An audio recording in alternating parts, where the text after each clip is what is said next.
Right now, more than 500,000 Americans are unhoused. Inflation and a possible recession could actually make things worse for some as we approach the holidays. Rising food, gas, and housing costs have made it very difficult for some to survive. Homelessness is not just a big city problem. It is a concern in Tupelo, where the homeless population has spiked this year. WTVA's Daniela Oropeza is live with an in-depth look at the problem. Daniela, what do you have for us? Hi guys, I'm here at the Crosstown intersection, one of the busiest intersections in Tupelo, especially when that train rolls by. You've probably seen panhandlers here often. These men and women are often homeless, living on the streets and struggling to survive. We decided to put together this important story when we saw a homeless person sleeping at a local restaurant. These pictures are heartbreaking. Take a look. This person was sleeping at the now empty deck of the now closed Salsaritas. That's off of North Gloucester Street.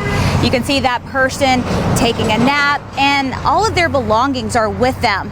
What we saw got folks in our newsroom talking. We knew we had to dig deeper into the homeless problem here. I spent the last 2 months digging, researching, and investigating. I've talked to city leaders, I've talked to experts, I've also talked to a man who's hit hard times right when the most expensive time of year is hitting us.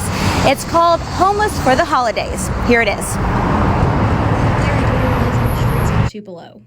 It's hard to rebuild once you've lost everything. His parents passed away earlier this year. Money fell short for an apartment, and his vehicle broke down. I met him at this homeless camp in the woods near the Salvation Army on Carnation Street.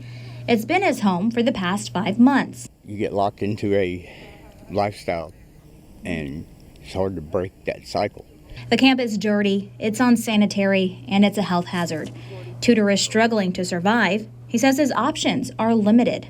I feel like a lot of times we don't have a voice. And he's not alone. The data we uncovered is alarming. Homelessness has spiked in Tupelo. The homeless population here has risen 189% this year compared to 2021. Captain Rob Dolby at the Salvation Army is at the front lines. I don't even want to define and say one thing, it's the pandemic or it's the economy, because there's a factor of so many things. But I think the bigger picture shows us that homeless in America in general has changed significantly in this generation. There are 93 people who are struggling with homeless in Tupelo. That's according to the latest PIT count, or point in time count. A PIT count is a yearly one-day census of the city's homeless population. In 2021, that number was 49. These stats include both people living on the streets and in local shelters.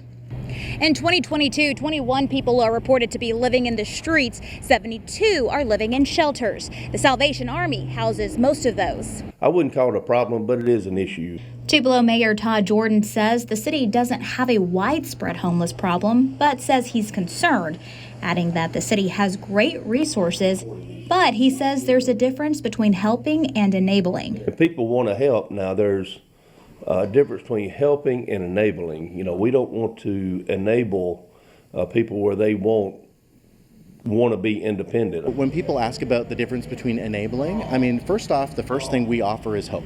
Often when someone's been on the street, sometimes for weeks, months, sometimes years, it's going to take some time for that person just to get back on their feet. Robert Beatty was on the streets, but now he's opening his own door with some help.